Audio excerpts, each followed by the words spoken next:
اعوذ باللہ من الشیطان الرجیم بسم اللہ الرحمن الرحیم الطلاق مرتان فامساک بمعروف او تسریح باحسان صدق اللہ العظیم۔ پچھلی نشست میں جو مضامین آئے تھے ان میں سے ایک کے بارے میں مجھے احساس ہوا کہ میں نے ایک بات شروع کی تھی لیکن نامکمل رہ گئی۔ آیت الاختلاف کے بارے میں نے عرض کیا تھا کہ وحدت ادیان کے فلسفے کا ایک جز صحیح ہے، ایک غلط ہے۔ صحیح جز کی وضاحت تو ہو گئی کہ یہ تمام جتنے بھی دنیا میں مذاہب ہیں اور دین ہیں یہ سب اسی دین حق سے نکلی ہوئی شاخیں ہیں۔ دین حق سے پگڈنڈیاں مڑی ہیں، صراط مستقیم سے پگڈنڈی مڑی ہے، کوئی بہت دور نکل گئی اور اس کا یوں سمجھیے کہ پہچانی ہوئی صورت بھی پہچانی نہیں جاتی، اتنی دور ہو گئی کہ اس کا اس دین حق کے ساتھ اب کوئی رشتہ نظر ہی نہیں آتا۔ کچھ اتنے دور نہیں ہوئے، قدر قریب رہے، لیکن سب کی بنیاد ایک ہے۔ ظاہر بات ہے کہ حضرت آدم کی نسل سے بات شروع ہوئی ہے، حضرت آدم کی اولاد ایک ہی امت تھی، یہ تفرقے جو بھی ہوئے بعد میں ہوئے ہیں۔ تو وحدت ادیان اس اعتبار سے صحیح ہے کہ دنیا میں تمام ادیان، تمام نظام، تمام مذاہب جو ہیں وہ در حقیقت ایک ہی دین حق کی بگڑی ہوئی شکلیں ہیں، بدلی ہوئی شکلیں ہیں، لیکن اسی سے نکلی ہوئی شاخیں ہیں جنہوں نے شکلیں اپنی بدل لی ہیں۔ غلط حصہ یہ کہ اب جو یہ سب کچھ موجود ہے ان کو ایک کہنا یہ جہالت ہے۔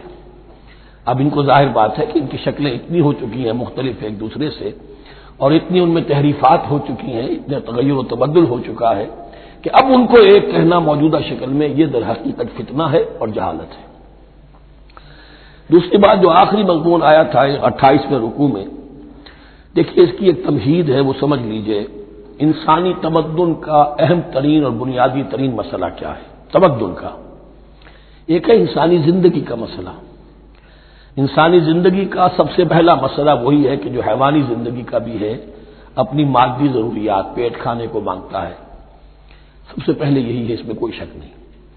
لیکن اس کے بعد جب دو انسان ملتے ہیں اور اس سے تمدن شروع ہوتا ہے، اس کا سب سے بڑا مسئلہ ہے انسان کی شہوت۔ اللہ نے دو جنسیں بنا دی ہیں، مرد ہیں، عورت ہیں، اور ان دونوں کے درمیان تعلق سے نسل آگے چلتی ہے۔ اب اس معاملے کو کیسے ہارنس کیا جائے، کیسے منظم کیا جائے، یہ جذبہ بہت پوٹنٹ ہے۔ جو فرائڈ نے کہا ہے، بس وہ یوں سمجھیے کہ ذرا زیادہ مرچ مسالہ لگا دیا، ورنہ اس میں کوئی شک نہیں کہ یہ بہت ہی پوٹنٹ جذبہ ہے انسان کا۔ انسٹنکٹ جو ہے، سیکس کا انسٹنکٹ، وہ بہت مضبوط ہے، بہت قوی ہے۔ لیکن جو شے جتنی قوی ہو اتنا ہی اسے پھر، جو گھوڑا جتنا منہ زور ہو اتنا ہی اس کو لگام دینا جو ہے وہ آسان نہیں ہوتا، اس کے لیے پھر مشقت کرنی پڑتی ہے۔ تو اب اگر تو اس سیکس کو اوپن کر دیا جاتا، کھلا سیکس، فری سیکس، آج کل یہ لفظ استعمال ہوتا ہے، فری سیکس، کیوس ہوتا، تمدن میں فساد ہو جاتا۔ اس کے لیے شادی کا معاملہ کہ ایک عورت کا ایک مرد کے ساتھ رشتہ رہے، سب کو معلوم ہو کہ یہ اس کی بیوی ہے، یہ اس کا شوہر ہے، تاکہ اس طریقے سے نسب کا معاملہ بھی چلے اور ایک خاندانی ادارہ وجود میں آئے۔ ورنہ تو خاندانی ادارہ بس کیسے وجود میں آئے گا؟ فری سیکس میں تو خاندانی ادارہ وجود میں آ ہی نہیں سکتا۔ تو شادی کا، نکاح کا یہ رشتہ جو ہے یہ اللہ تعالیٰ نے اختیار کیا اور یہ انسانوں کو سکھایا۔ اب اس میں مرد اور عورت کیا بالکل برابر ہیں؟ اس سے بڑی حماقت کوئی نہیں، اس لیے کہ کسی بھی ادارے کے دو برابر کے سربراہ نہیں ہو سکتے۔ اتنی موٹی بات ہے کہ اگر آپ کسی ایک محکمے کے دو ڈائریکٹر بنا دیں، بات غلط ہو جائے گی، خراب ہو جائے گی۔ ایک ڈائریکٹر، مینیجنگ ڈائریکٹر، دوسرے 10 ڈائریکٹر بنا دیجیے آپ، لیکن اوپر ایک ہوگا، جنرل مینیجر ایک ہوگا، ڈپٹی مینیجر 10 رکھ دیجیے۔ ہر ادارے میں اگر نظم قائم کرنا ہے تو ایک اوپر ٹاپ پر ہونا چاہیے۔ لہذا جب ایک مرد اور ایک عورت، مرد اور عورت انسان ہونے کے ناطے بالکل برابر ہیں، ایک ہی باپ کے نطفے سے بیٹا بھی ہے، بیٹی بھی ہے، ایک ہی ماں کے رحم میں بھائی نے بھی پرورش پائی ہے اور بہن نے بھی، اس اعتبار سے وہ برابر ہیں۔ شرف انسانیت میں، نوع انسانی کی حیثیت سے، human dignity and honour, they share both equally, absolutely equally. لیکن جب ایک مرد اور ایک عورت مل کر خاندان کے بنیاد رکھتے ہیں تو اب یہ برابر نہیں رہے۔ جیسے انسان سب برابر ہیں لیکن چپڑاسی اور افسر برابر نہیں ہے، اس کے کچھ اور اختیارات ہیں، اس کے کچھ اور اختیارات ہیں، اس کے کچھ اور فرائض ہیں، اس کے کچھ اور فرائض ہیں۔ اس طریقے سے اس رشتے کے معاملے میں اور یہ بھی نوٹ کر لیجئے کہ یہی وجہ اس قدر تفصیل کے ساتھ سب سے پہلے احکام قرآن میں دیے جا رہے ہیں اسی آئلی قوانین کے متعلق. لیکن تمدن کی جڑ بنیاد یہ ہے، یہاں سے خاندان بنتا ہے، اور خاندانوں کے اجتماع کا نام معاشرہ ہے. خاندان کا نظام، اب ہمارا پاکستانی جو معاشرہ ہے، اگر ہماری 14 کروڑ تعداد ہے اس وقت، 7 افراد ایک خاندان کے اگر آپ شمار کر لیں تو آپ سمجھیے اتنے خاندان ہماری دنیا میں اس وقت موجود ہیں. 2 کروڑ خاندان ہیں، ان خاندانوں پر مشتمل ہے. خاندان کا ادارہ مستحکم ہوگا، معاشرہ مستحکم ہو جائے گا. خاندان کے ادارے میں صلاح ہوگی، فلاح ہوگی، معاشرے میں صلاح و فلاح آئے گی. وہاں فتور ہوگا، فساد ہوگا، بے چینی ہوگی، ظلم ہوگا، ناانصافی ہوگی، وہاں کنفلکٹس ہوں گے، میاں اور بیوی میں جھگڑے ہو رہے ہوں گے تو اولاد کی پھر وہاں تربیت صحیح نہیں ہو سکتی، ان کی تربیت میں منفی چیزیں شامل ہو جائیں گی. تو یہ ساری چیزیں جس کی وجہ سے بڑی تفصیل سے قرآن مجید میں احکام دیے گئے ہیں آئلی قوانین. ان میں جہاں تک یہ معاملات ہے، طلاق کا معاملہ ہے، اس میں برابر نہیں ہے. شادی کرنے میں عورت کو بھی حق ہے، وہ شادی سے انکار کر دے، جبر نہیں کیا جا سکتا. ایک مرتبہ وہ نکاح میں آ گئی ہے تو اب شوہر کا پلڑا بھاری ہے. شوہر اسے طلاق دے سکتا ہے، اگر ظلم کے ساتھ دے گا اللہ کے ہاں جواب دہی کرے گا اور سب پکڑ ہو جائے گی، لیکن اختیار ہے. وہ خود طلاق نہیں دے سکتی، البتہ طلاق حاصل کر سکتی ہے خلا جسے ہم کہتے ہیں.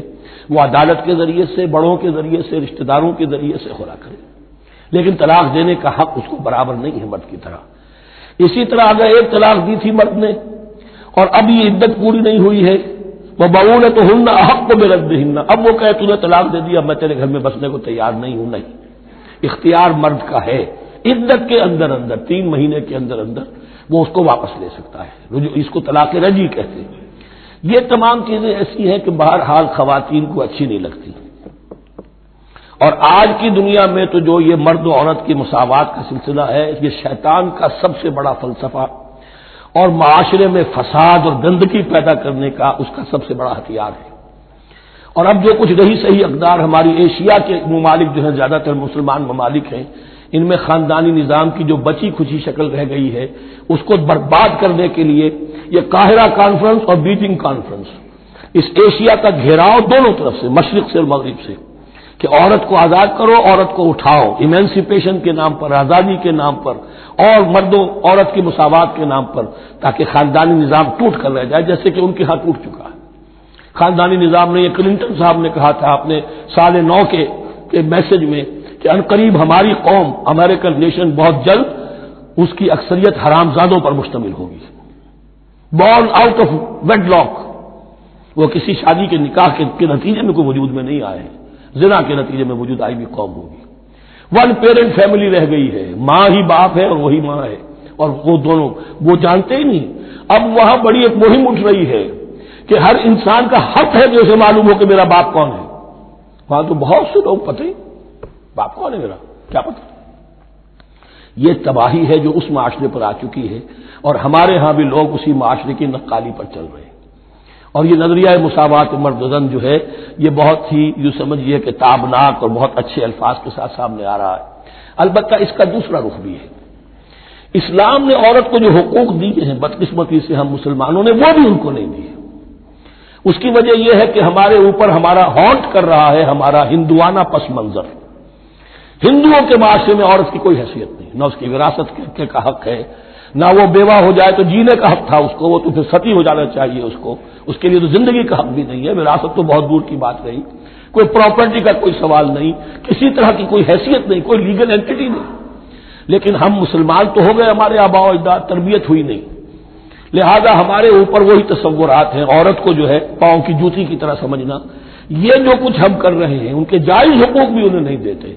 اس کے نتیجے میں ہم جو مغرب کا ہم پر حملہ ہے اس کو مؤثر کرنے میں گویا ہم مدد دے رہے ہیں. اگر ہم اپنی خواتین کو وہ حقوق نہیں دیں گے، اگر ان کے لیے جو اللہ نے جو مقرر کیا ہے وہ انہیں نہیں دیا جائے گا، تو ظاہر بات ہے کہ رد عمل میں پھر جو یہ نعرے ہیں اور بڑے خوشنما جو دعوت اٹھتی ہے وہ لازماً انہیں کھینچ کر لے جائے گی. تو اس طرف بھی خیال رکھیے. اور ہمارے ہاں دیندار گھرانوں میں خاص طور پر یہ بات ہوتی ہے، اس کو سمجھنا چاہیے کہ عورتوں کے کیا حقوق ہیں، ان کی دلجوئی کتنی کرنی چاہیے. حضور نے کیا فرمایا ہے؟ خیرکم خیرکم لأہلہ وانا خیر لأہلی، خیر منکم لأہلی. تم میں سے بہترین لوگ وہ اپنے گھر والوں کے لیے اچھے ہوں، بہترین لوگ وہ ہیں.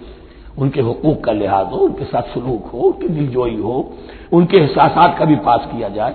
البتہ جہاں شریعت کا دین کا معاملہ آ جائے، نتھنگ ڈوئنگ، سیدھی سیدھی بات، یہ تلوار کی طرح آپ ننگے ہو جائیں اس وقت کہ یہ معاملہ دین کا ہے، اس میں میں تمہاری کوئی رعایت نہیں کر سکتا۔ ہاں میرے معاملات کے اندر جو بھی تم چاہو میں نرمی کروں گا، یہ ہو سکتا ہے۔ بس اس کو ذہن میں رکھیے، یہ کڑوی گولی ہے۔ وَلَهُنَّ مِثْلُ الَّذِي عَلَيْهِنَّ بِالْمَعْرُوفِ وَلِلرِّجَالِ عَلَيْهِنَّ دَرَجَةٌ۔ اب درمیان کے الفاظ کو تو جدید جو ہمارے ہیں دانشور وہ لے لیتے ہیں، اوپر کا نہیں دیکھتے کہ بَعُولَتُهُنَّ أَحَقُّ بِرَدِّهِنَّ، برابری کہاں رہی؟ شادی کرتے ہوئے برابری ہے، عورت کہہ سکتی میں شادی نہیں کرتی، شادی نہیں ہوگی، اس وقت برابری ہے، دونوں کی رضامندی سے شادی ہوگی، یہ برابری ہے۔ لیکن جب ایک مرتبہ بیوی بن گئی اب برابر نہیں ہے۔ اب یہ فلسفہ جا کر پوری طرح بیان ہوگا سورہ نساء میں، اور رجال قوامون علی النساء، یہ بات پھر وہاں آئے گی۔ اس کی تمہید ہے یہ کہ یہ کڑوی گولی ذرا خواتین کی حلق سے اترنی شروع ہو جائے۔ وَبَعُولَتُهُنَّ أَحَقُّ بِرَدِّهِنَّ، اور اسی طریقے سے وَلِلرِّجَالِ عَلَيْهِنَّ دَرَجَةٌ۔ البتہ اللہ نے جو ذمہ داریاں عورت کے حوالے کی ہیں، جس طرح کے اس کے فرائض ہیں ویسے ہی اس کے حقوق بھی ہیں۔ یہ ہے جو بات کہی جا رہی، لہن مثل الذی علیہن بالمعروف۔ اور یہ دنیا کا وہ اصول ہے کہ responsibilities and privileges they go together. کہیں آپ کا اگر ذمہ داری زیادہ تو حقوق اور اختیارات بھی زیادہ ہوں گے۔ ذمہ داری بہت ڈال دی، حقوق و اختیارات اتنے ہیں نہیں، آپ ذمہ داری ادا نہیں کر سکتے۔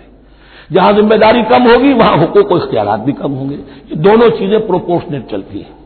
اب چلیے آگے، مجھے اندیشہ ہے کہ میں نے خاصا وقت اس میں لگا دیا۔ الطلاق مرتان، طلاق دو مرتبہ ہے، یعنی ایک شوہر کو دو مرتبہ طلاق دے کر اور رجوع کر لینے کا حق ہے۔ ایک دفعہ طلاق دی اور عدت کے اندر رجوع کر لیا، ٹھیک ہے، پھر طلاق دی اور عدت کے اندر رجوع کر لیا، ٹھیک ہے، تیسری مرتبہ طلاق دی اب رجوع نہیں کر سکتا۔ الطلاق مرتان، دو مرتبہ ہو سکتا ہے۔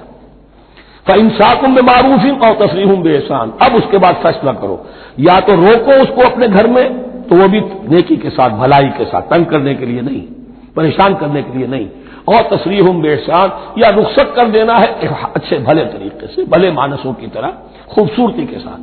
روکو تو بھلائی کے لیے، اور اگر رخصت کرنا ہے تو خوبصورت انداز میں۔ وَلَا يَحِلُّ لَكُمْ أَن تَأْخُذُوا مِمَّا آتَيْتُمُوهُنَّ شَيْئًا، اور تمہارے لیے ہرگز جائز نہیں ہے کہ جو کچھ تم نے انہیں دیا تھا اس میں سے کچھ بھی واپس لو۔ جو بھی تم نے انہیں مہر دیا تھا اس میں سے کچھ واپس نہیں لے سکتے جب تم طلاق دے رہے ہو۔ ہاں اگر عورت طلاق مانگے تو اسے اپنے مہر میں سے کچھ چھوڑنا پڑے گا، یہ دوسری بات ہے، لیکن جب بر طلاق دے رہا ہے تو پھر وہ نہیں روک اس کو اس میں سے جو بھی کچھ دیا ہو۔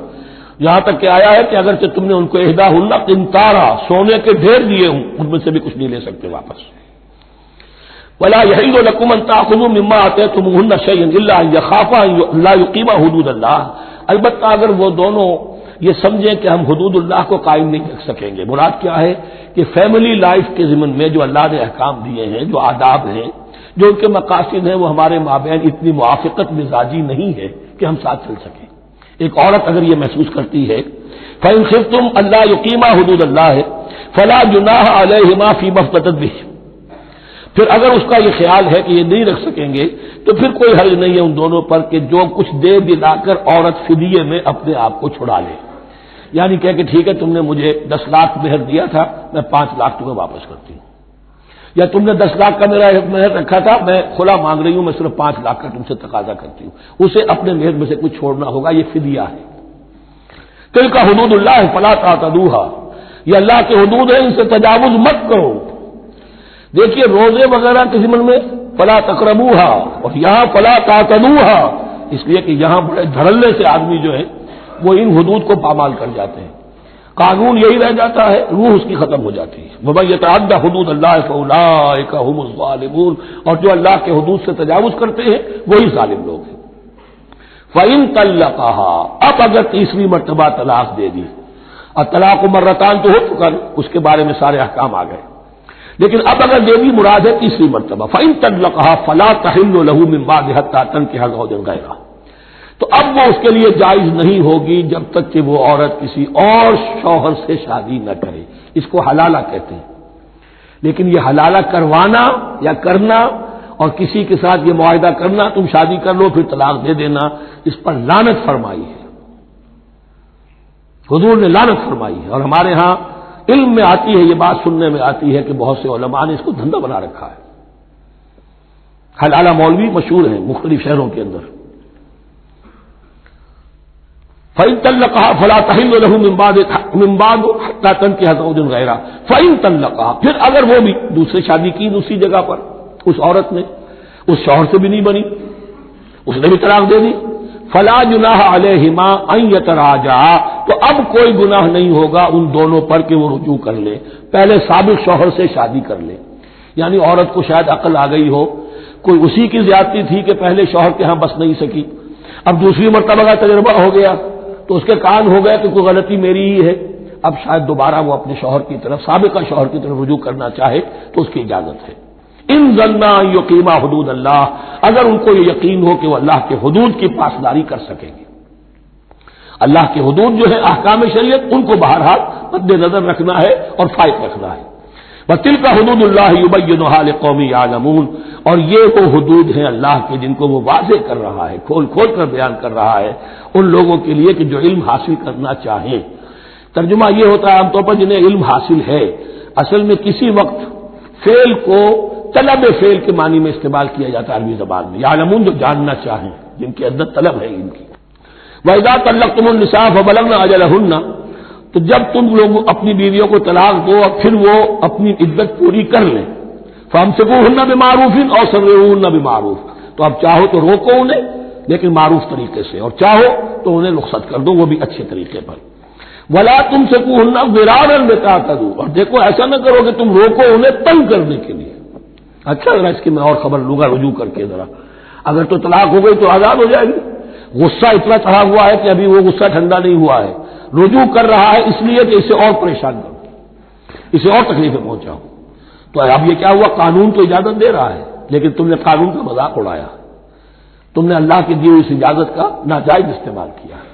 ہاں اگر بسانے کا واقعی ارادہ ہو گیا ہے تو ضرور تم رجوع کر لو، رجوع کا حق تمہیں ہے، لیکن اگر یہ نہیں ہے، پریشان کرنا ہے، فلا تمسکوہن ولا تمسکوہن ضرارا لتعتدوا، ضدہ ان پر زیادتی کرنے کے لیے، ستانے کے لیے۔ ومن یفعل ذلک فقد ظلم نفسہ، اور جو کوئی بھی یہ کام کرے گا اس نے اپنی جان پر ظلم ڈھایا۔ ولا تتخذوا آیات اللہ ہزوا، اور دیکھو اللہ کی آیات کو مذاق اور کھیل نہ بنا لو، ٹھٹھا نہ بنا لو۔ یہ اچھی طرح جان لیجیے، لا از لا and there can be law which has no flaw. Flawless law is impossible. اس لیے تقوی، اللہ کا خوف ہر جگہ پر بار بار، ورنہ تم اللہ کی شریعت کا تماشا بنا دو گے، ٹھٹھا بنا دو گے۔ ولا تتخذوا آیات اللہ ہزوا واذکروا نعمت اللہ علیکم، اور یاد کرو، ذکر کرو، شعور کرو اللہ کے انعامات کا جو تم پر ہوئے ہیں۔ وما انزل علیکم من الکتاب والحکمت، اور جو اس نے نازل فرما دی ہے تم پر اپنی کتاب، اپنی شریعت اور حکمت، یعظکم بہ، اس کے ذریعے سے تمہیں نصیحت کر رہا ہے، سیدھا راستہ بتا رہا ہے۔ واتقوا اللہ، اللہ کا تقوی اختیار کرو۔ واعلموا ان اللہ بکل شیء علیم، اور جان لو کہ اللہ تعالیٰ کو ہر چیز کا حقیقی علم حاصل ہے۔ وَإِذَا طَلَّقْتُمُ النِّسَاءَ فَبَلَغْنَ أَجَلَهُنَّ فَلَا تَعْضُلُوهُنَّ أَن يَنكِحْنَ أَزْوَاجَهُنَّ إِذَا تَرَاضَوْا بَيْنَهُم بِالْمَعْرُوفِ، اور جب تم اپنی عورتوں کو طلاق دے دو پھر وہ اپنی عدت پوری کر لیں تو مت آڑے آؤ اس میں کہ وہ عورتیں پھر نکاح کر لیں اپنے سابق ازواج سے، اذا تراضوا بینہم بالمعروف، جبکہ وہ آپس میں رضامند ہو جائیں بھلے طریقے پر۔ یعنی اگر طلاق مغلظ نہیں ہے، دیکھیے ایک طلاق ہوتی ہے بائن، پہلی طلاق دوسری طلاق، یہ جب تک عدت ختم نہیں ہوئی طلاق رجعی کہلاتی ہے، جس کے دوران شوہر کو رجوع کرنے کا حق ہے۔ عدت پوری ہو گئی، اب یہ بائن ہو گئی، اب شوہر اور بیوی کا جو رشتہ ہے ٹوٹ گیا۔ اب اگر نکاح ہوگا تو دوبارہ ہوگا، اس میں عورت کی مرضی کو دخل ہے۔ عدت کے اندر عورت کی مرضی کو دخل نہیں ہے، لیکن عدت کے بعد اب عورت کو اختیار ہے، اب تو نکاح ثانی ہوگا، سوائے طلاق مغلظ کے۔ تیسری طلاق اگر ہو گئی ہے تو پھر جب تک اس کا نکاح کسی اور سے نہ ہو جائے، وہ بھی طلاق دے دے تو ان کے درمیان نکاح نہیں ہو سکتا۔ گویا کہ یہ دو طلاقوں کے بعد اگر پھر یہ لوگ جبکہ طلاق بائن ہو چکی ہو، وہی عورت وہی مرد پھر نکاح کرنا چاہیں تو اب تم آڑے مت آؤ۔ ہوتا کیا ہے، عورت کے بھائی ہیں، اب انہیں غصہ چڑھا ہوا، اس بدماش نے یہ کچھ کیا تھا، اس نے تمہیں ایسے ایسے ستایا تھا، اس نے یہ کیا تھا، اب تمہیں ہم شادی نہیں کرنے دیں گے اس کے ساتھ. نہیں، یہ کام تمہارا نہیں ہے. اگر وہ اذا تراضوا بینہم، اگر وہ باہم راضی ہو جائیں تو تم اب ان کے آڑے مت آؤ. بالمعروف ذالک یوعظ بہ من کان منکم یؤمن باللہ والیوم الآخر، یہ وہ چیزیں ہیں جن کی نصیحت کی جا رہی ہے تم میں سے ان کو جو واقعتاً ایمان رکھتے ہو اللہ پر اور یوم آخر پر. ان کے اندر ایمان ہی نہیں ہے، ان کے لیے یہ سارا جو ہے بحث کے آگے بین بجائے جاؤ کیا حاصل ہے؟ وہ تو پھر اس کو کوئی فائدہ نہیں پہنچے گا. ذالک یوعظ بہ من کان منکم یؤمن باللہ والیوم الآخر ذالکم ازکیٰ لکم واطہر، یہ طریقے جو ہیں تمہارے لیے زیادہ پاک ہیں، زیادہ عمدہ ہیں. واللہ یعلم وانتم لا تعلمون، اللہ جانتا ہے تم نہیں جانتے. اپنی عقل کو مقدم نہ رکھو، یہ اللہ کا علم ہے. اسی نے عورت کو بنایا، اسی نے مرد کو بنایا. اسے مرد بھی عزیز ہے، عورت بھی عزیز ہے. الخلق عیال اللہ، حضور نے فرمایا تمام مخلوق اللہ کے کنبے کے مانند ہے. اللہ کو تو اپنا ہر انسان مرد ہو یا عورت ہو محبوب ہے، پسندیدہ ہے، اس کی تخلیق ہے، اس کا شاہکار ہے. لیکن یہ کہ وہ جانتا ہے کہ عورت کے کیا حقوق ہونے چاہیے، مرد کے کیا ہونے چاہیے. لہذا واللہ یعلم وانتم لا تعلمون والوالدات یرضعن اولادہن حولین کاملین، اور والداؤں کے لیے، ماؤں کے لیے ضروری ہے کہ وہ اپنی اولاد کو 2 سال دودھ پلائیں پورا. اور یہ خاص طور پر یہاں تذکرہ ہو رہا ہے جب طلاق کا مسئلہ ہو. اب طلاق ہو گئی، شوہر تو علیحدہ ہو گیا، شوہر کہتا ہے بھائی میرا بچہ تو میرا ہے، قانوناً تو اولاد شوہر کی ہوتی ہے، لیکن تم اسے دودھ پلاؤ. تو 2 سال تک وہ عورت انکار نہیں کر سکتی، دودھ پلائے گی. لمن اراد ان یتم الرضاعہ، جو شخص چاہے کہ یہ رضاعت پوری کروائے اپنی سابقہ مطلقہ بیوی سے. وعلی المولود لہ رزقہن وکسوتہن بالمعروف، لیکن اس عرصے کے لیے جس کی وہ اولاد ہے یعنی شوہر جو سابق ہے اس کے ذمے ہے اس کا رزق اور اس کا لباس، جسے ہم نان نفقہ کہتے ہیں. 2 سال اگر اس نے دودھ پلانا ہے اس ماں نے، مطلقہ ماں نے اپنے طلاق دینے والے شوہر کے بیٹے کو یا بیٹی کو، تو اب اس عرصے کے دوران اس کا نان نفقہ اس کے ذمے ہے، باپ کے ذمے ہے، بالمعروف، بڑے طریقے سے.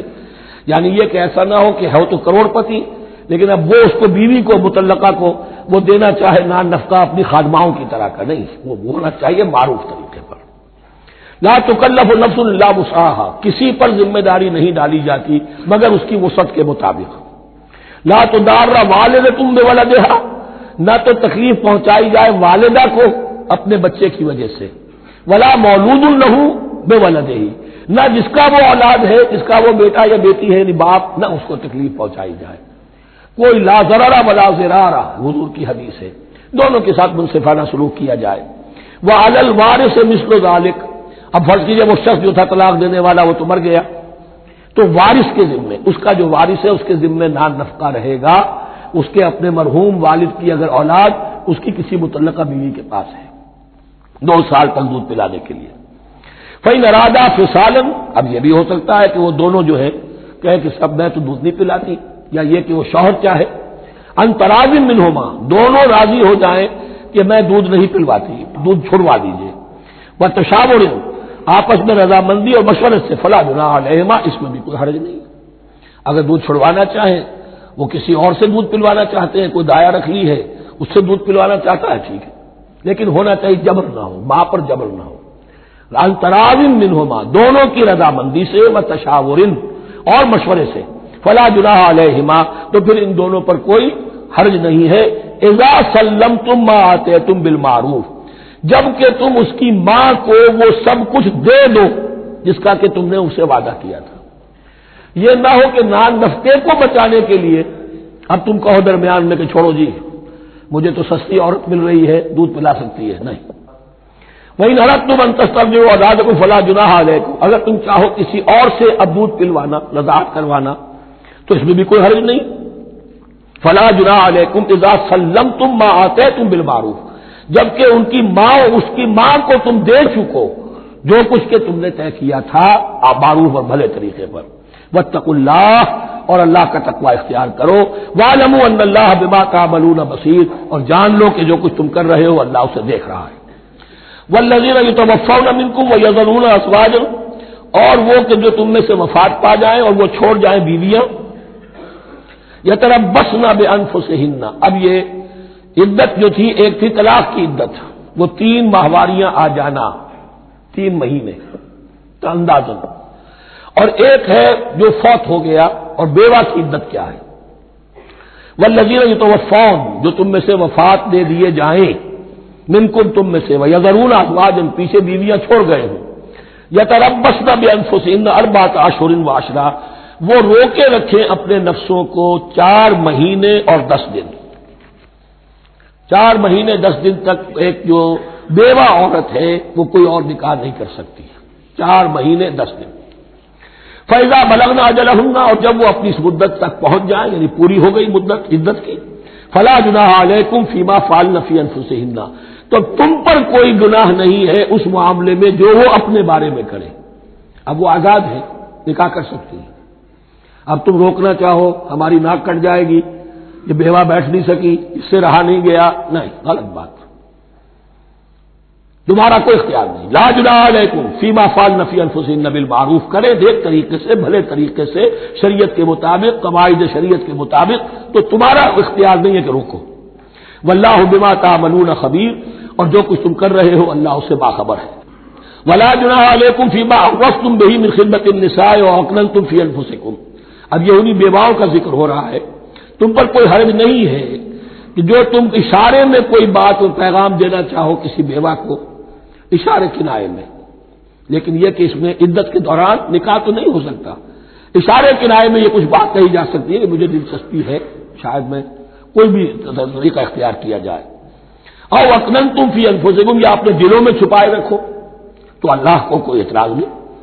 اس میں یہ کہ ظاہر بات ہے کہ ایک آدمی علم اللہ ہو انکم ستذکرونہن، اللہ کے علم میں ہے تمہیں ان کا خیال تو آئے گا ہی، آخر یہ عورت تھی، بیوہ ہو گئی ہے، اب میں اس سے شادی کر سکتا ہوں، آپ کو رغبت ہے اس کی طرف نکاح کی، تو اب کوئی آدمی سوچے میرے دل میں خیال آ رہا ہے بیوہ کے بارے میں، میں تو گناہ گار ہو گیا، میرا دل گناہ گار ہو گیا، نہیں، یہ قانون فطرت ہے۔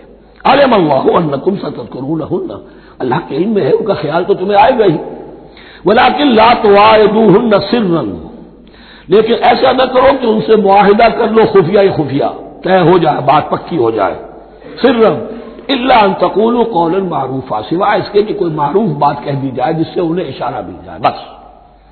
ولا تعزموا عقدۃ النکاح حتی یبلغ الکتاب اجلہ، اور مت باندھو گراہ نکاح کی جب تک کہ قانون شریعت اپنی مدت پوری نہ کر لے، یعنی عدت جب تک پوری نہ ہو جائے۔ اب یہاں دیکھیے حتی یبلغ الکتاب، کتاب سے مراد شریعت، قانون شریعت، کتاب سے مراد یہاں کیا ہے کہ جو بھی قانون آ چکا ہے کتاب کے اندر، 4 مہینے 10 دن کے بعد نکاح اس سے پہلے نہیں ہوگا۔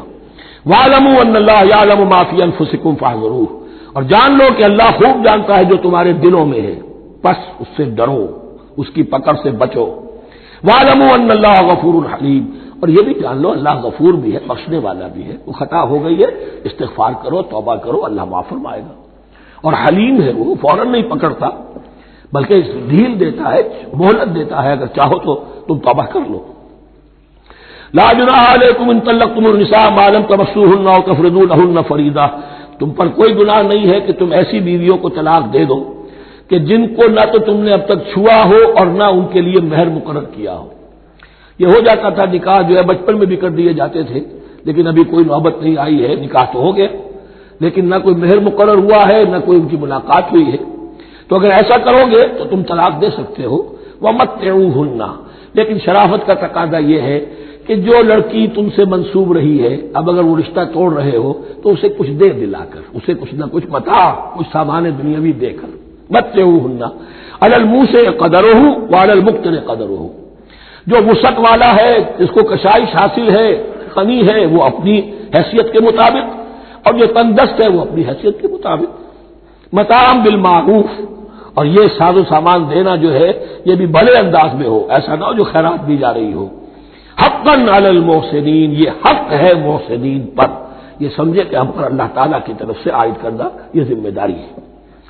وَإِن طَلَّقْتُمُوهُنَّ مِن قَبْلِ أَن تَمَسُّوهُنَّ وَقَدْ فَرَضْتُمْ لَهُنَّ فَرِيضَةً، اور اگر دوسری شکل یہ ہے کہ تم نے طلاق دی ایسی بیوی کو کہ جس کو تم نے چھوا تو نہیں ہے، لیکن مہر مقرر ہو چکا تھا. فنصف ما فرضتم، تو اب آدھا مہر جو ہے جو تم نے فرض کیا تھا، جو طے کیا تھا، اس کا آدھا تو تمہیں دینا ہی دینا ہے. الا یعفونا، الا یہ کہ وہ معاف کر دیں، ہمیں آدھا بھی نہیں چاہیے، یا چلیے ہمیں چوتھائی دے دیجیے. اور یعفو الذی بیدہ عقدۃ النکاح، یا وہ اس کے اندر جو ہے سخاوت سے کام لے کہ جس کے ہاتھ میں نکاح کی گرا ہے. گرا تو مرد کے ہاتھ میں، وہ کھول سکتا ہے، عورت طلاق دے نہیں سکتی. لہذا کیوں نہ ایسا کرو کہ تم پورا ہی مہر دے دو. فرمایا وان تعفو، اگر تم درگزر کرو اور زیادہ دو، اقرب للتقوی، یہ تقوی سے قریب تر ہے. ولا تنسوا الفضل بینکم، اپنے مابین احسان کرنا مت بھولو، اور اپنے مابین جو فضیلت اللہ نے تمہیں دی ہے عورتوں پر اس کو مت بھولو. تمہارا پھر ایٹیچیوڈ بھی ایسا ہونا چاہیے کہ تم اپنے بڑے ہونے کے حساب سے ان کے ساتھ نرمی کرو، ان کو زیادہ دو، ان کو جتنا بھی مہر مقرر کیا تھا اس سے بھی زیادہ دے دلا کے رخصت کرو. قانون میں تو صرف مہر ہوگا، البتہ قانون یہی ہے کہ اگر انہیں چھوا نہیں ہے، مقاربت نہیں ہوئی ہے، لیکن یہ کہ مہر مقرر ہو چکا تھا تو آدھا مہر تو لازماً دینا ہے. آدھا بھی یہ چھوڑ سکتی ہے عورت، لیکن تمہارے لیے بہتر ہے کہ تم پورا دو یا اور زیادہ دو. ان اللہ بما تعملون بصیر، یقیناً جو کچھ تم کر رہے ہو اللہ دیکھ رہا ہے. حافظوا علی الصلوات والصلاۃ الوسطی، محافظت کرو پوری طرح، چوکس ہو کر، چوکنے ہو کر تمام نمازوں کی، اور خاص طور پر صلاۃ وسطی کی. یعنی بار بار جو آ رہا ہے جان لو اللہ جانتا ہے، جان لو اللہ دیکھ رہا ہے، جو کچھ تم کر رہے ہو اللہ کی نگاہ میں ہے، جو کچھ تم کر رہے ہو اللہ باخبر ہے. یہ سارا کچھ جو ہے یہ اللہ کی یاد ذہن میں برقرار رکھنے کے لیے تمہیں نماز دی گئی ہے. 5 وقتہ تم حاضر ہو، دنیا کے کاروبار سے نکلو اور آ کر پھر عہد اللہ سے اپنا جو ہے، یہ جو حفیظ کا ایک شعر ہے، آؤ سجدے میں گرے لوح جبین تازہ کریں، سرکشی نے کر دیے دھندلے نقوش بندگی. آؤ سجدے میں گرے لوح جبین تازہ کریں. یہاں پر جو ہمارا بندگی کا نقش تھا سرکشی کی وجہ سے وہ دھندلے ہو گئے ہیں. سرکشی نے کر دیے دھندلے نقوش بندگی، آؤ سجدے میں گرے لوح جبین تازہ کریں، کہ پھر اس پر اللہ تعالیٰ کے ساتھ جو عہد کیا ہے ایاک نعبد و ایاک نستعین اسے پھر تازہ کریں.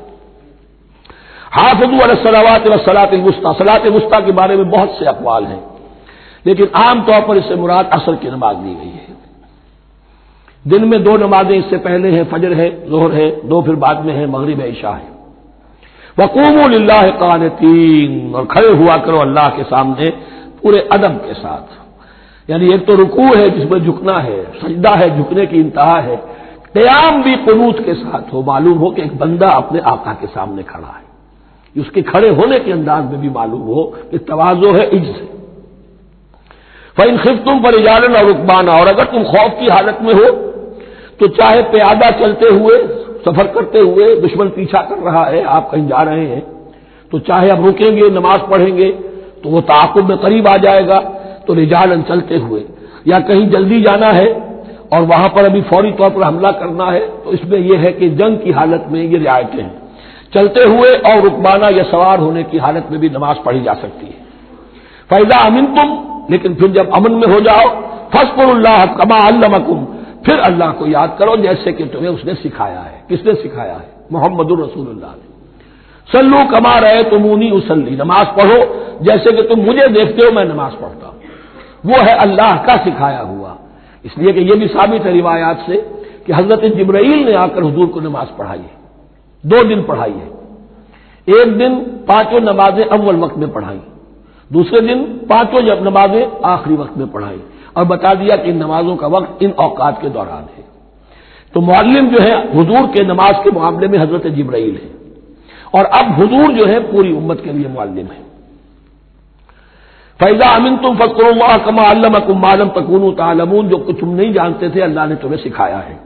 وَالَّذِينَ يَتَوَفَّوْنَ مِنكُمْ وَيَذَرُونَ أَزْوَاجًا، اور پھر دوبارہ لوٹ کر معاملہ آ رہا ہے بیواؤں کا، اور جو لوگ تم میں سے وفات دے دیے جائیں اور وہ چھوڑ جائیں پیچھے بیویاں، وصیۃ لازواجہم متاع الی الحول غیر اخراج، تو اپنی بیویوں کے لیے وصیت لازماً کریں 1 سال تک کے لیے نان نفقے کی، اور بغیر اس کے کہ انہیں گھروں سے نکالا جائے.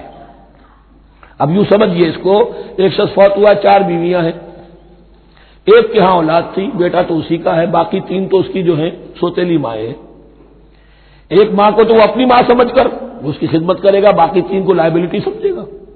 تو فرمایا ایسا نہ ہو کہ فوراً نکال دو کہ جاؤ اپنا راستہ لو، جس سے تمہاری شادی تھی وہ گیا۔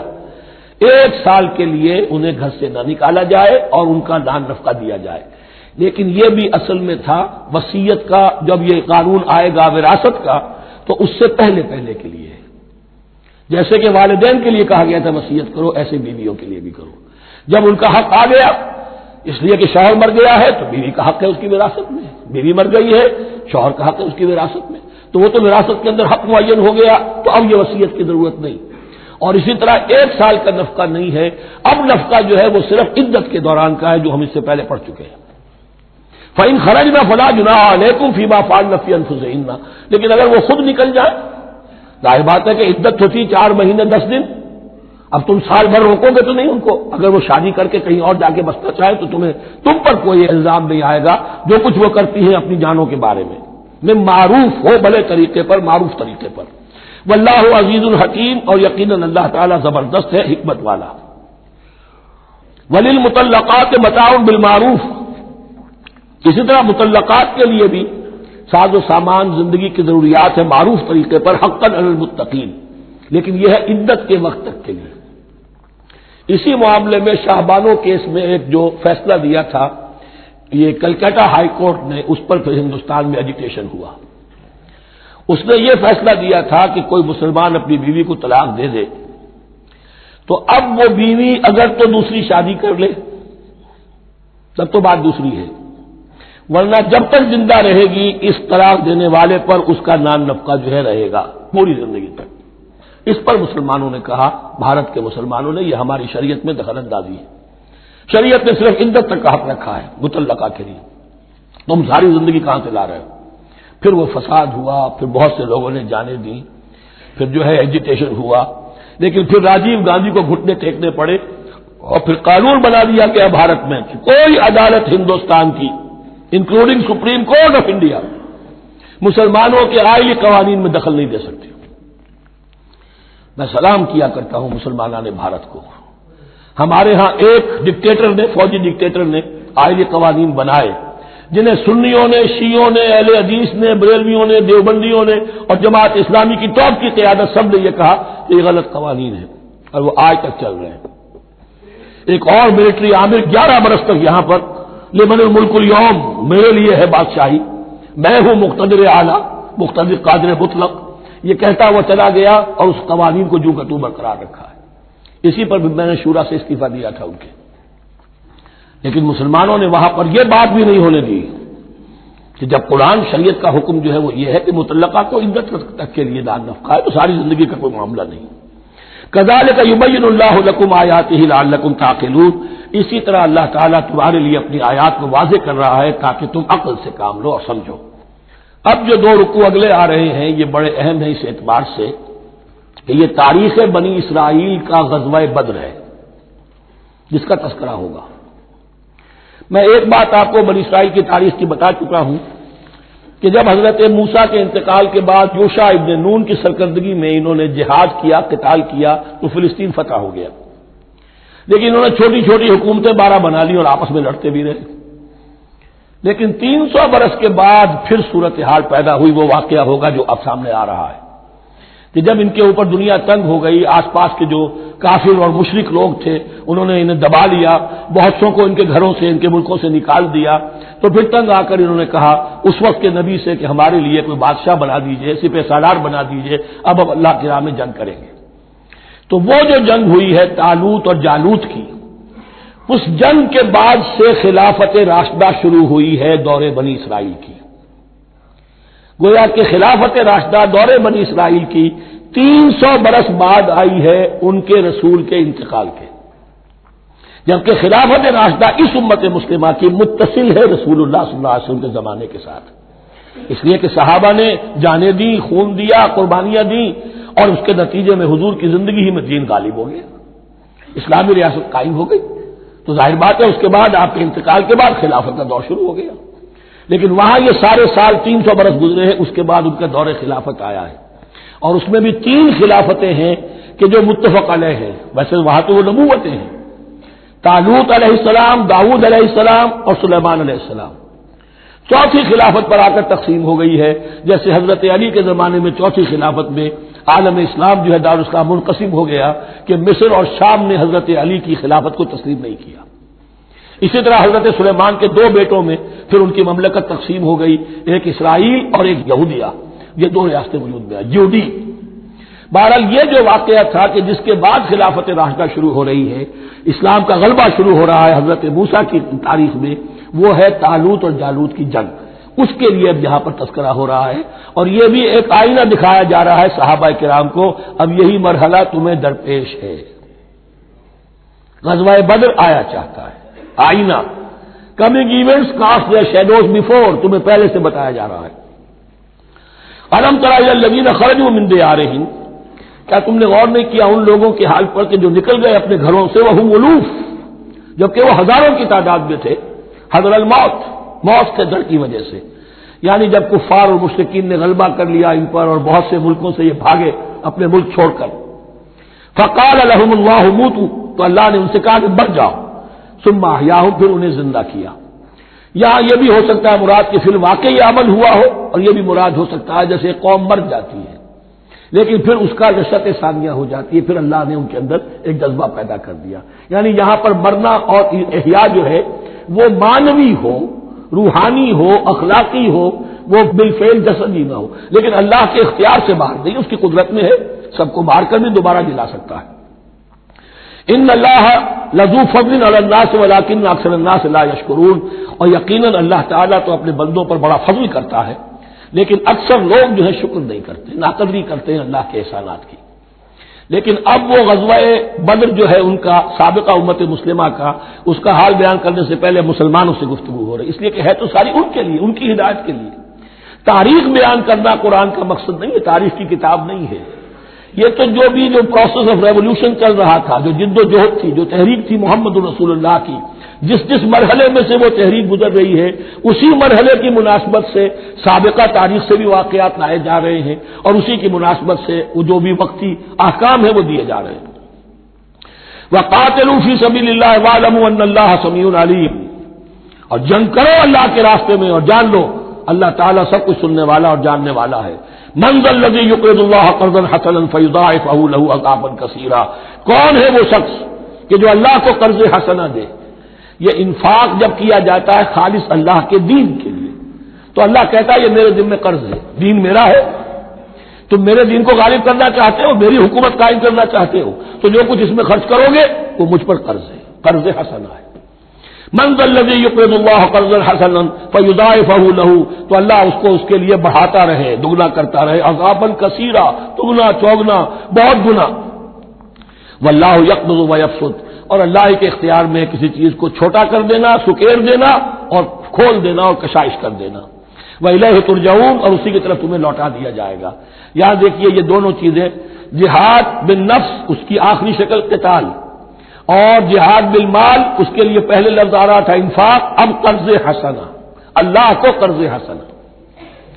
أَلَمْ تَرَ إِلَى الْمَلَإِ مِن بَنِي إِسْرَائِيلَ مِن بَعْدِ مُوسَىٰ، کیا تم نے غور نہیں کیا موسیٰ کے بعد بنی اسرائیل کے سرداروں پر، ملا من بعد موسیٰ، اذ قالوا لنبی لہم، جبکہ انہوں نے اپنے نبی سے کہا، یہ تو میں آپ کو حدیث سنا چکا ہوں، کوئی وقت ایسا نہیں گزرا حضرت موسیٰ کے بعد کہ نبی کوئی نہ کوئی موجود نہ رہا ہو، حضرت عیسیٰ تک۔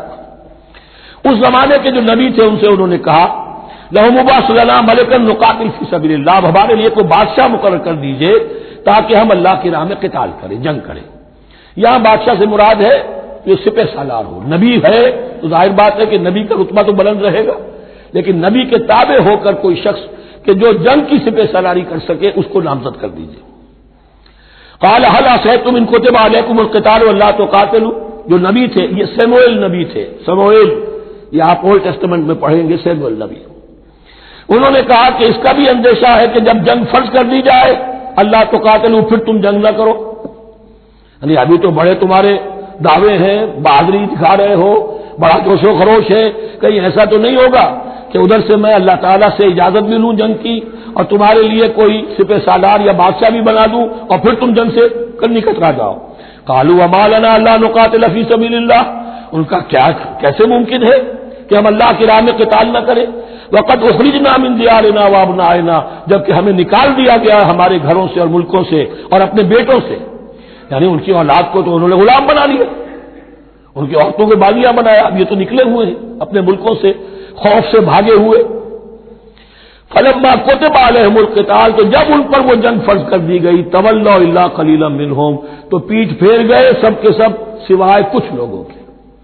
یہ گویا کہ تنبیہ کی جا رہی ہے مسلمانوں، تم بھی بہت کہتے رہے ہو کہ حضور ہمیں جنگ کی اجازت ملنی چاہیے، ہم کب تک یہ ظلم سہیں گے، لیکن ایسا نہ ہو دیکھو اب جب جنگ کا حکم آئے، اب پڑھ چکے ہم وہ آیت كتب عليكم القتال وهو كره لكم، اب اچھی نہیں لگ رہی جنگ، جان تو پیاری ہے، تو اب دکھا دیا گیا وہاں بھی یہ ہوا۔ واللہ علیم بالظالمین، اور اللہ ایسے ظالموں سے خوب باخبر ہے۔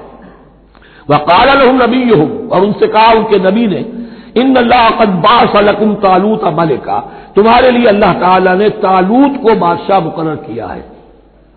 ان کا نام تورات میں آیا ہے سول یا ساؤل، SAUL۔ اب یہ سمجھ میں نہیں آتا، ہو سکتا ہے کہ اصل نام ساؤل ہو، لیکن چونکہ وہ بہت قداور تھے، طول قداور، اس لیے ان کا ایک صفاتی نام ہو طالوت۔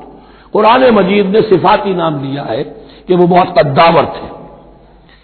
قالوا اللہ یکون لہ الملک علینا، اب انہوں نے کہا کیسے ہو سکتا ہے کہ اسے بادشاہت ملے ہمارے اوپر، ونحن احق بالملک منہ، ہمیں زیادہ حق حاصل ہے اس کے مقابلے میں کہ ہمیں بادشاہی دی جائے۔ ولم یؤت سعۃ من المال، وہ تو مفلس ہے، اسے تو اللہ نے کوئی زیادہ دولت دی نہیں ہے، کیونکہ ان کے معیار تو یہی تھے جو دولت مند ہے وہی صاحب عزت ہے۔ قال ان اللہ اصطفاہ علیکم، اب نبی نے کہا اب جو چاہو کہو، اللہ نے اس کو چن لیا ہے تم پر، یہ فیصلہ اب ہو چکا، اللہ کا فیصلہ ہے، ڈیوائن ججمنٹ ہے، ڈیوائن ڈیسیجن ہے، کین ناٹ بی ریووکڈ۔ وزادہ بسطۃ فی العلم والجسم، اور اسے کشادگی عطا کی ہے علم اور جسم دونوں چیزوں میں، قداور ہے، طاقتور ہے، اور اسی طریقے سے علم اور فہم دیا ہے۔ تم دولت دیکھتے ہو، اللہ نے چنا ہے ان دو چیزوں کی بنا پر، جسمانی طاقت، جسمانی قوت، اس دور میں ظاہر بات ہے اس کی بہت ضرورت تھی، اور دوسرے یہ کہ اسے علم دیا ہے، فہم دیا ہے، سمجھ دی ہے، دانش دی ہے۔ واللہ یؤتی ملکہ من یشاء، اور اللہ تعالیٰ جس کو چاہتا ہے اپنی بادشاہت دے دیتا ہے۔ واللہ واسع علیم، اللہ بہت سمائی والا ہے، واسع، اس کی وسعت جو ہے وہ اتھا ہے، اور علیم، اور سب کچھ واسع علیم، جاننے والا ہے، یعنی وہ جس کو جو کچھ دیتا ہے بربدائے علم دیتا ہے، کون اس کا مستحق ہے۔ وقال لهم نبيهم ان آیۃ ملکہ ان یاتیکم التابوت فیہ سکینۃ من ربکم وبقیۃ مما ترک آل موسیٰ وآل ہارون تحملہ الملائکہ، اور ان سے کہا ان کے نبی نے کہ طالوت کی بادشاہت کی ایک نشانی یہ ہوگی کہ وہ صندوق جو تمہارے سے جاتا رہا چھن چکا ہے، جس میں سکینہ ہے، تمہارے لیے تسکین کا سامان ہے تمہارے رب کی طرف سے، اور بقیت مما ترک آل موسیٰ و آل ہارون، اور کچھ تبرکات ہیں جو آل موسیٰ اور آل ہارون کے اس صندوق میں رکھے ہوئے ہیں، تحملہ الملائکہ، وہ ملائکہ کی تحویل میں ہے۔ اب ان کی بادشاہی کی علامت کے طور پر وہ صندوق تمہارے پاس واپس آ جائے گا۔ اصل میں یہ تابوت سکینہ جو ہے یہ ان کا ایک بڑا لکڑی کا صندوق ہے، اب بھی ہے، ان کا دعویٰ ہے کہ موجود ہے، اور مسجد اقصیٰ کے نیچے جو سرنگ ہے اس میں موجود ہے۔ بعض ذرائع سے فوٹو لے کر بھی انہوں نے ڈاکومنٹری فلم بھی ابھی دکھا دی ہے کہ موجود ہے۔ نبوکدنضر نے جب گرایا تھا 586 قبل مسیح میں، جو حضرت سلیمان کا بنایا ہوا ہیکل تھا، اس کے تہخانے میں وہ رہتا تھا، اور وہیں پر جو ربائی تھے وہاں موجود تھے، ربانیین، تو جب گرایا گیا ہے اس کو ہیکل کو تو اسی میں وہ دب گئے ہیں، لیکن وہ چاروں طرف سے جو بھی تہخانہ تھا بند ہو گیا ہوگا، اور وہاں پر ان کی لاشیں بھی ہیں اور تابوت سکینہ بھی ہے۔ لیکن ہوا یہ تھا کہ جب ان کے پڑوسی ملکوں نے انہیں شکستیں دی تو وہ تابوت سکینہ بھی چھین کر لے گئے۔ اب اس میں گویا کہ ان کے لیے بہت بڑی بات تھی کہ ان کے لیے کم سے کم ایک دل کی روحانی تسکین کا سامان تھا۔ ہمارے پاس حضرت موسیٰ کے تبرکات ہیں، عصائے موسیٰ اس میں ہے، رکھا ہوا ہے، اب بھی ہے۔ اسی طریقے سے اس میں وہ جو جن تختیوں پر تورات لکھی ہوئی دی گئی تھی حضرت موسیٰ کو، وہ موجود ہے، ان کے کہنے کے مطابق اب بھی ہے۔ تو اس طریقے سے ان کے لیے تسکین ہوتی تھی، جیسے کہ مسلمان کو خانہ کعبہ کو دیکھ کر تسکین ہوتی ہے، تو فرمایا اس میں تمہارے لیے سکینت بھی ہے اور تمہارے آل موسیٰ اور آل ہارون کے تبرکات بھی ہیں. تحملہ الملائکہ اس وقت وہ ملائکہ کی تحویل میں ہوا یہ کہ جہاں وہ تابوت لے گئے ان کے دشمن وہاں پلیگ آ گئی. انہوں نے سمجھا کوئی نحوست ہے اس کے اندر جس کی وجہ سے پلیگ آ گئی ہے. انہوں نے ایک چھکڑے کے اوپر اس کو رکھا اور بیلوں کو ہانک دیا, جاؤ جدھر جانا ہے. تو حضرت سموئیل نے ان سے کہا کہ طالوت کا اللہ کی طرف سے نامزد کیے جانا ایک علامت اس کی یہ ہوگی کہ وہ تمہاری تسکین کا سامان جو تم سے چھن گیا تھا ان کے عہد عمارت میں یا ان کے عہد ملوکیت میں تمہیں واپس مل جائے گا, اور وہ فرشتوں کی تحویل میں ہے. تو ایک روز وہ چھکڑا جو ہے وہ لیے ہوئے وہ تابوت ان کے ہاں پہنچ گیا. ان فی ذلک لآیۃ لکم ان کنتم مؤمنین, یقیناً اس میں تمہارے لیے نشانی ہے اگر تم ماننے والے ہو. فلما فصل طالوت بالجنود, اب جب حضرت طالوت اپنے لشکروں کو لے کر چلے, ان میں سے جو لوگ تو انکار کر گئے رہ گئے, جو لوگ چلے ساتھ ان کو لے کر چلے. قال ان اللہ مبتلیکم بنہر, انہوں نے فرمایا اپنے لشکر والوں سے اللہ تعالیٰ تمہاری ایک آزمائش کرے گا ایک نہر سے, دریا سے. یہی جو ہے جارڈن ریور جارڈن, اس کو کراس کر کے پھر حملہ کرنا تھا. فلما فصل طالوت بالجنود, تو جب طالوت اپنے لشکروں کو لے کر چلے, قال ان اللہ مبتلیکم بنہر, تو انہوں نے کہا کہ اللہ تعالیٰ تمہاری آزمائش کرے گا ایک دریا سے, یعنی دریائے اردن. فمن شرب منہ فلیس منی, جو اس میں سے پیٹ بھر کر پانی پیے گا وہ مجھ میں سے نہیں ہے. ومن لم یطعمہ فانہ منی, جو اس میں سے پانی نہیں پیے گا وہ میرا ساتھی ہے. الا من اغترف غرفۃ بیدہ, سوائے اس کے کہ کوئی صرف اپنے چلو سے کچھ وہ ایک گھونٹ لے لے. یہ اصل میں ہر کمانڈر کے لیے ضروری ہوتا ہے کہ کسی بھی بڑی جنگ سے پہلے اپنے ساتھیوں کا مورال دیکھے, ڈسپلن کی حالت دیکھے. تو جیسے حضور نے بھی غزوہ بدر سے قبل مشاورت کی تھی کہ مسلمانوں ایک لشکر آ رہا ہے جنوب سے کیل کانٹے سے لیس, اور ایک قافلہ آ رہا ہے شمال سے, اور اللہ نے ان دو میں سے ایک کا وعدہ کیا تمہیں ضرور ملے گا, بتاؤ کدھر چلے. اندازہ ہو گیا کچھ لوگ جو کمزوری دکھا رہے تھے انہوں نے کہا چلے جی پہلے قافلہ لوٹ لے, اور جو لوگ تھے باہمت انہوں نے کہا جو حضور آپ کی ارادہ جو آپ کا منشا ہو. تو یہاں بھی انہوں نے اس سے ٹیسٹ کیا ہے کہ آیا وہ میرے حکم کی پابندی کرتے ہیں یا نہیں کرتے. فشربوا منہ, تو ان سب نے بہتوں نے پیا اس میں سے خوب جی بھر کر. الا قلیلا منہم, سوائے ان میں سے بہت کم تعداد میں. فلما جاوزہ هو والذین آمنوا معه, تو جب گزرے اس دریا کے پار اترے وہ اور وہ لوگ جو ان کے ساتھ ساتھیہ اہل ایمان رہ گئے تھے. یعنی پہلی سکریننگ پہلے ہو چکی تھی جو قتال ہی کے منکر ہو گئے تھے, اور اس کے بعد دوسری ہو گئی ہے کہ جو اس چھلنی میں سے نہیں نکل سکے, وہ پانی پی کر بے سدھ ہو گئے. یہ ایسا ہی ہے جیسے غزوہ احد میں حضور صلی اللہ علیہ وسلم کے ساتھ 1000 آدمی مدینے سے نکلے تھے اور پھر عین وقت پر 300 آدمی ساتھ چھوڑ کر چلے گئے. تو جب انہوں نے دریا پار کر لیا انہوں نے اور ان کے ساتھی اہل ایمان نے, قالوا لا طاقت لنا اليوم بجالوت وجنودہ, تو انہوں نے کہا کہ ہمارے اندر تو واقعتاً طاقت نہیں ہے کہ ہم جالوت کا اور اس کے لشکروں کا مقابلہ کر سکیں. یہ گولیت جس کو کہتے ہیں جالوت, یہ بڑا قوی ہیکل انسان تھا, اور اس کا جو زرہ بختر تھا وہ اتنا پورا جسم ڈھکا ہوا کہ سوائے آنکھ کے سوراخ کے اور کچھ نہیں تھا اس میں, جو نظر ہی نہیں آتا تھا.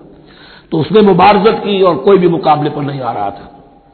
قال الذين يظنون انهم ملاقو الله كم من فئة قليلة غلبت فئة كثيرة باذن الله, تو کہا ان لوگوں نے جو یقین رکھتے تھے کہ اللہ سے ملاقات کرنی ہے. کئی مرتبہ ایسا ہوا ہے, کتنی مرتبہ ایسا ہوا ہے کہ چھوٹی جماعت غالب آ گئی ہے بڑی جماعت پر اللہ کے حکم سے. یعنی آگے بڑھو, ہمت کرو, اپنی جو ہے کم ہمتی کا ثبوت نہ دو, اللہ تعالیٰ کی نصرت سے اللہ کی مدد سے تمہیں فتح حاصل ہو جائے گی. واللہ مع الصابرین, اللہ تو صابروں کے ساتھ ہے. فلما برزوا لجالوت وجنودہ, تو جب وہ سامنے آئے جالوت اور اس کے لشکروں کے, برزا ظاہر ہو جانا, سامنے آمنے سامنے آ جانا. اب ادھر ان کا لشکر ہے طالوت علیہ السلام کا, اور ادھر وہ جالوت کا لشکر ہے. قالوا, اب انہوں نے دعا کی, ربنا افرغ علینا صبرا, اے اللہ ہم پر صبر اڈھیل دے.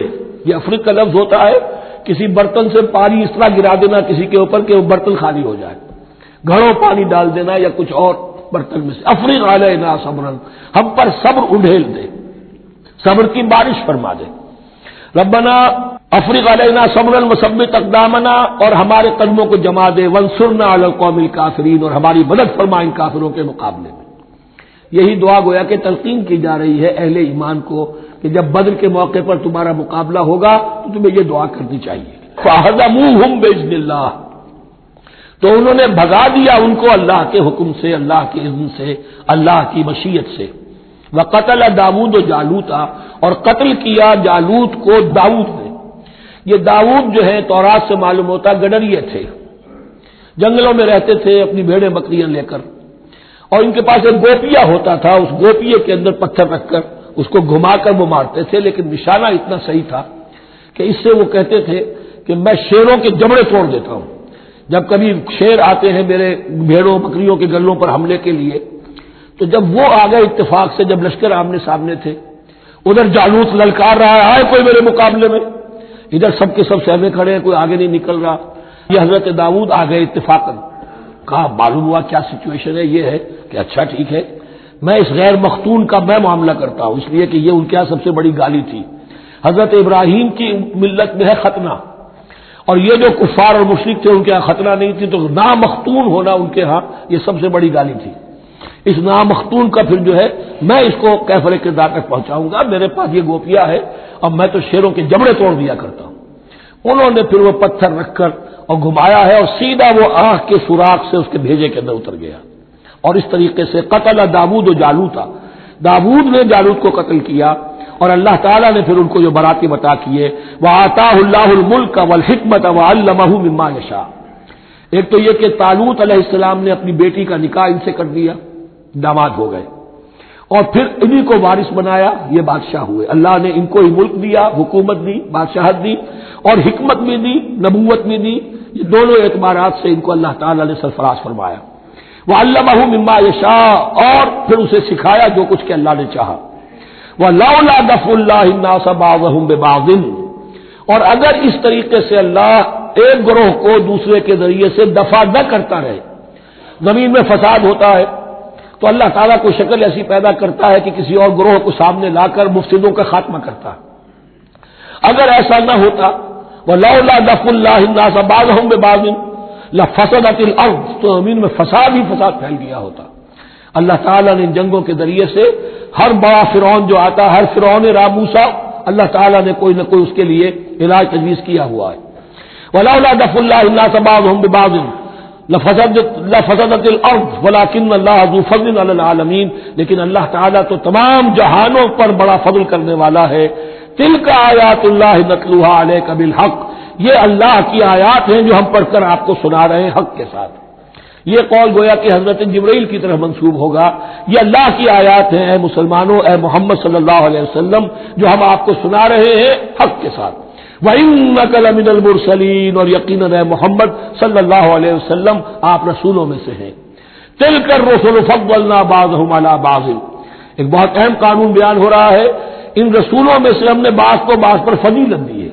یہ میں پہلے بیان کر چکا ہوں کل، تفریق بین الرسل کفر ہے، تفضیل یہ قرآن سے ثابت ہے، کوئی افضل ہے اور کوئی مفضول ہے، کسی کو کسی اعتبار سے فضیلت ہے، کسی کو کسی اور اعتبار سے فضیلت، جزوی فضیلت ہے مختلف لوگوں کی ہو سکتی ہے، کلی فضیلت تمام انبیاء اور رسول پر محمد رسول اللہ کو حاصل ہے۔ تِلْكَ الرُّسُلُ فَضَّلْنَا بَعْضَهُمْ عَلَى بَعْضٍ مِّنْهُم مَّن كَلَّمَ اللَّهُ، ان میں سے وہ بھی تھے جن سے اللہ نے کلام فرمایا، حضرت موسیٰ علیہ السلام۔ وَرَفَعَ بَعْضَهُمْ دَرَجَاتٍ، اور بعضوں کے اور کسی اعتبار سے درجات بڑھا دیے۔ وَآتَيْنَا عِیسیٰ ابْنَ مَرْیَمَ، اور ہم نے عیسیٰ ابن مریم کو البینات بڑے کھلے معجزے دیے، وَأَيَّدْنَاهُ بِرُوحِ الْقُدُسِ، اور ان کی مدد فرمائی حضرت جبرائیل کے ساتھ۔ وَلَوْ شَاءَ اللَّهُ مَا اقْتَتَلَ الَّذِينَ مِن بَعْدِ مَا جَاءَتْهُمُ الْبَيِّنَاتُ، لیکن اللہ چاہتا تو یہ آپس میں نہ لڑتے جھگڑتے، نہ یہودیوں کی آپس میں جنگیں ہوتی، نہ یہودیوں نصرانیوں کی ہوتی، نہ نصرانیوں کے فرقے ایک دوسرے سے لڑتے۔ وَلَوْ شَاءَ اللَّهُ مَا اقْتَتَلَ الَّذِينَ مِن بَعْدِ مَا جَاءَتْهُمُ الْبَيِّنَاتُ، اس کے بعد کہ ان کے پاس واضح تعلیمات آ چکی تھی۔ وَلَٰكِنِ اخْتَلَفُوا، لیکن انہوں نے اختلاف کیا۔ فَمِنْهُم مَّنْ آمَنَ وَمِنْهُم مَّنْ كَفَرَ، ان میں وہ بھی ہیں جو ایمان لے آئیں گے اور ان میں وہ بھی ہیں جو کفر پر اڑ گئے ہیں۔ وَلَوْ شَاءَ اللَّهُ مَا اقْتَتَلُوا، اگر اللہ چاہتا ان پر لازم کر دیتا، یعنی جبرن تکوینی طور پر، تو اختلاف نہ کرتے، جھگڑتے نہ۔ وَلَٰكِنَّ اللَّهَ يَفْعَلُ مَا يُرِيدُ، لیکن اللہ تو کرتا ہے جو چاہتا ہے۔ اللہ نے جو دنیا کو اس حکمت پر بنایا ہے کہ یہ دنیا کی زندگی آزمائش ہے، آزمائش کے لیے آزادی دی ہے، تو جو شخص غلط راستے پر جانا چاہے اسے آزادی ہے، جو صحیح راستے پر آنا چاہے اسے آزادی ہے۔ بارک اللہ لی ولکم فی القرآن العظیم ونفعنی وإیاکم بالآیات والذکر الحکیم۔